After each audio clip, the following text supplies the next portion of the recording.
Hello there. Welcome back to the Great Guitar Build-Off build. I have not been out here in a while because I've got a lot of other things going. One, and number two, the incredibly excessive heat that we've had.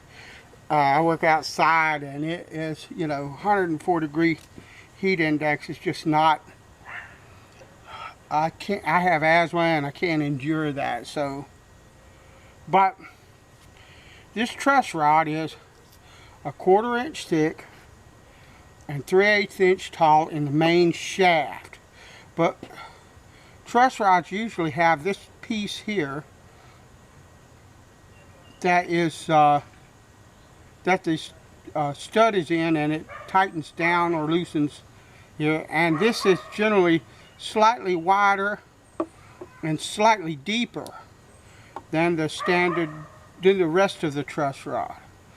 And what I have been doing in all of my builds up until now is this, and this is the bearing surface of a truss rod.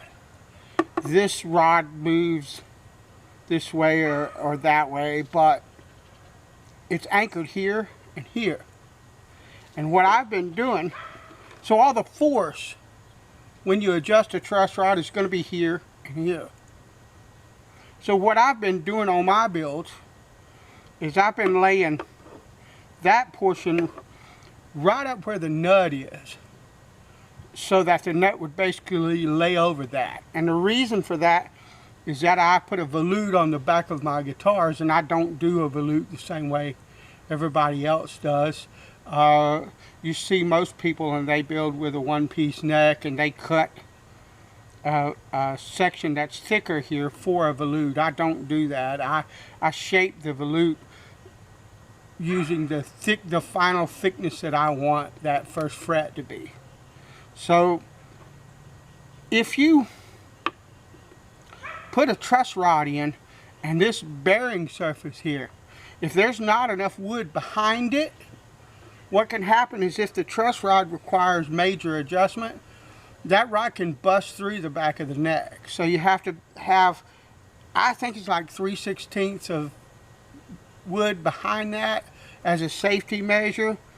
And so I have not done that. I've not ever put it down further this way. I've always put it up like that because I like that extra wood from that volute behind there. And but I've noticed and watched, if you look at most guitars, the truss rod adjustment nut is somewhere right in here. And that puts this down on this, underneath where the first fret would be, pretty much. So what I'm going to do is I'm going to try it this way. It will mean that my neck cannot be quite as thin at the first fret, but I don't think that that's going to be an issue. I don't think I'm going to lose very much, and I think that it will be just fine. So what we're going to do now is I'm going to mark this, the end of this. And this position isn't really critical. You can go a little bit past that because I don't square that off. I leave it round from the router bit, and the corners of this truss rod will grab the corners of where that round over starts happening, and it's not going to move. So that's what I do. So now what I'm going to do, I have this in a jig. I have it double stick taped to this jig, and there's a center line on the fretboard or the neck blank, and a center line on the jig itself. And I've lined this up where this 1/4 inch router bit is centered here and on this end. There is not enough light out here, but I'm going to take 3 passes. Set my depth stop at 1/8 of an inch for each pass.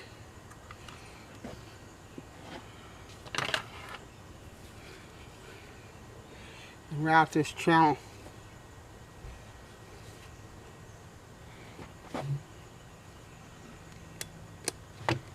It helps if you plug it in, Mikey. Big time. It's alright.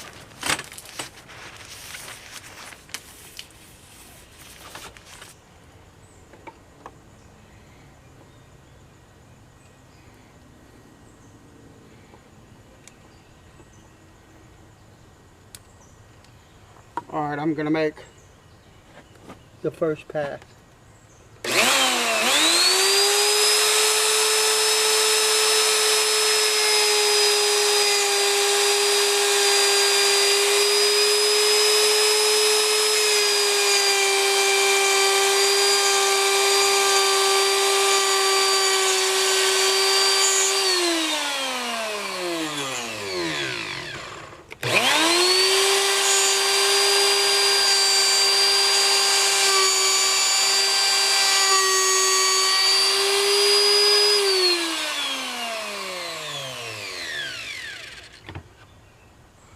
That's one.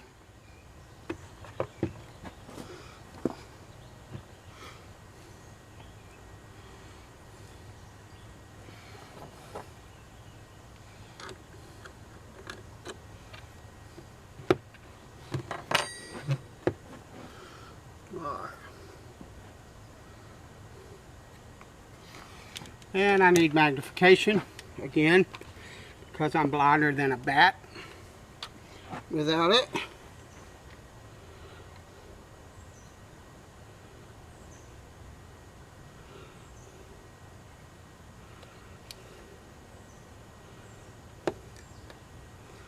And we'll go another 1/8 of an inch down.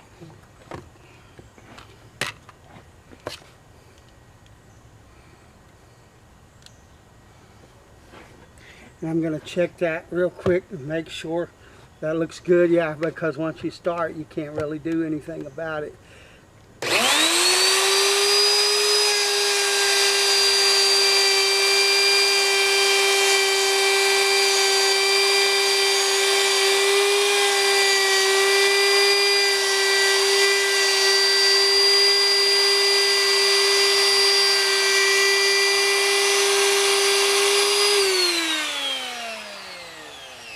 Lovely.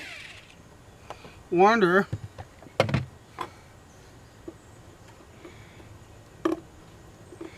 yeah.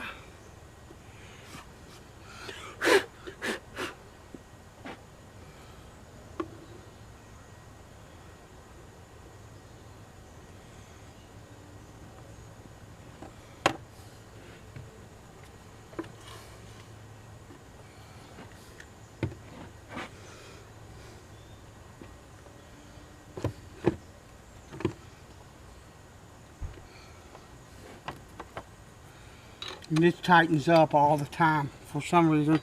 It's not the right bolt for that, probably is the reason. But that vibrated clean off the router when shortly after I bought the thing. But this has been a really good tool. I've used this router almost probably, well, I've been building guitars for 12 years. This is the, as far as I remember, the only router that I've ever had. So 12 years, that's not gonna complain about that.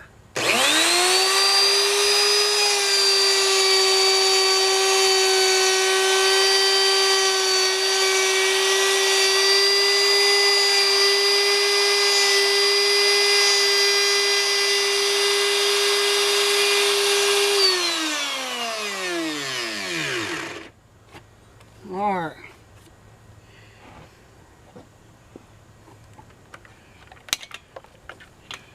let's put you, actually, I need to,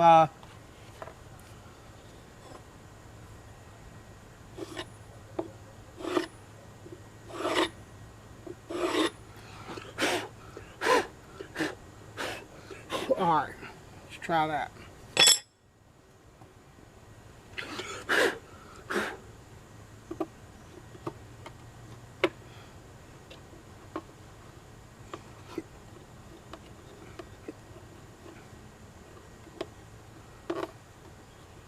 Yeah, that's pretty solid.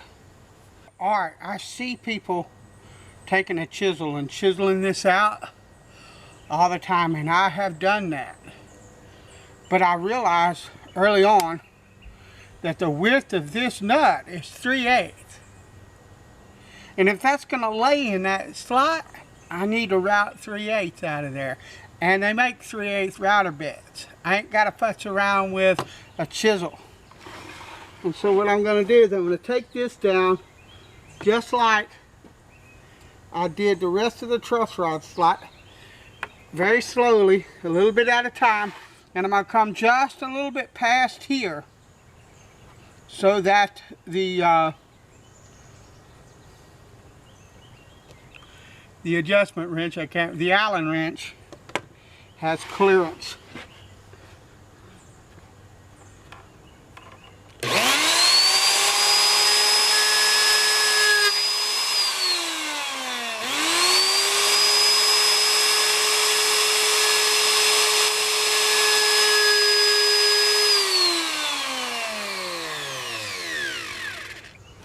Try to get away from me. That's always fun. But you see now that fits just fine. Here. Getting it up, that's going to be fun. Let's see.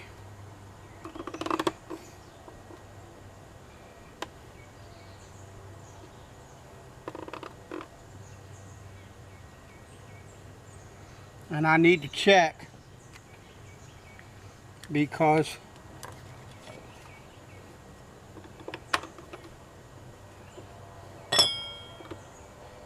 yeah, that slips in there just fine. All right.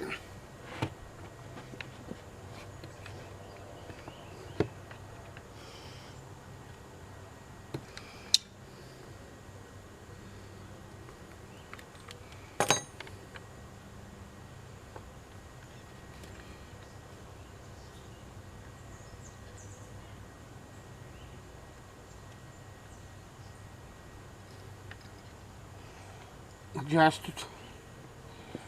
the setting, the depth stop on my router.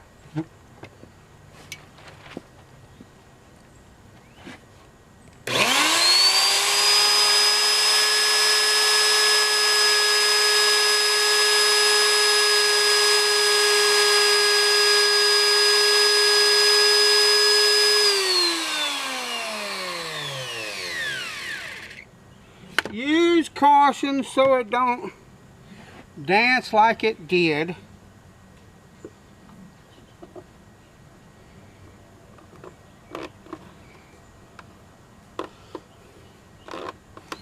That right there is blooming beautiful.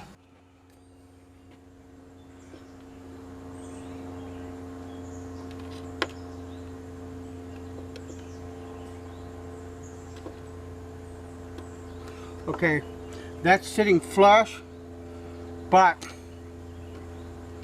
along in here I've got like a 32nd of an inch or a 64th of an inch, not very much at all, lip where the truss rod is just a little bit further down here. It's not deep enough for a spline, I don't believe.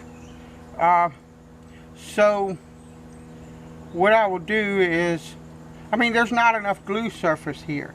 You can't glue the spine to the top of the truss rod. You glue the spine to the walls of the truss rod slot, and that would mean that I would have to deepen this truss rod slot at least a 32nd or a 16th of an inch in order to get enough glue on that surface to matter.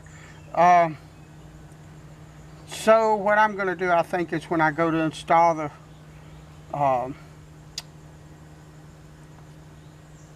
fretboard, I'll just use the rolled up masking tape trick that Ben Crow uses for the center of the rod, and I'll put 4 or 5 along here before I glue the fretboard down, and I think that'll be just fine.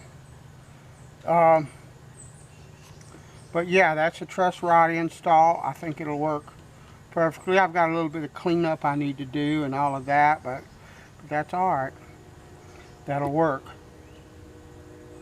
Thanks for joining me. I'll talk to you later.